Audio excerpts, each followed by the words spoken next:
মঙ্গলবার সকালে আরকেনগর পঞ্চায়েত টিলা থেকে প্রচুর পরিমাণে ব্রাউন সুগার ও ইয়াবা ট্যাবলেট সহ একজন বিক্রেতা এবং আসামিকে ধরতে সক্ষম হয় ভোজ্জংনগর থানার পুলিশ। জানা যায়, এই নেশা সামগ্রীর বাজার মূল্য প্রায় আনুমানিক 2 থেকে 2.5 লক্ষ টাকা। সমস্ত মামলাটির দায়িত্বপ্রাপ্ত ইনচার্জ প্রশান্ত কুমার দে জানান, আজকে আসামিকে কোর্টে প্রেরণ করা হবে এবং আগামী দিন ওই ধরনের অভিযান অব্যাহত থাকবে।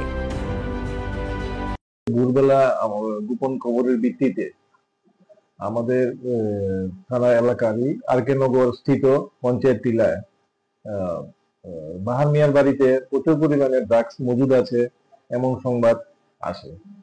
তো সেই সংবাদের ভিত্তিতে আমি এবং আমার থানার অন্যান্য অফিসার ও স্টাফ সহকারে বাহার মিয়ার বাড়িতে তল্লাশি করার পর বাহার মিয়ার বাড়ির থেকে প্রচুর পরিমাণে ড্রাগস উদ্ধার করা হয়।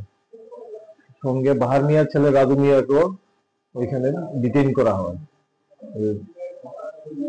ডিটেইন করার পরে বাহার মিয়ার বাড়ির থেকে ড্রাগস গুলি উপস্থিত লোকজনের সামনে আমি বাজেয়াপ্ত করি এবং নিয়ে আসা হয়। এই ড্রাগস গুলি থানাতে নিয়ে আসা হয় এবং বাহার মিয়ার ছেলে রাজু মিয়াকেও থানাতে নিয়ে আসা হয়। উক্ত বাজেয়াপ্ত যে নেশা সামগ্রী ওগুলি বাজার মূল্য আনুমানিক 2 থেকে 2.5 লক্ষ টাকা হবে এবং বাহার মিয়ার ছেলে রাজু মিয়াকে এখন প্রসিডিউর চলছে।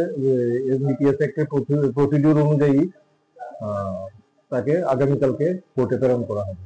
তাছাড়া আমি এখানে জয়েন করেছি, ভোজ্জংনগর থানায় জয়েন করেছি প্রায় 2 মাস হবে।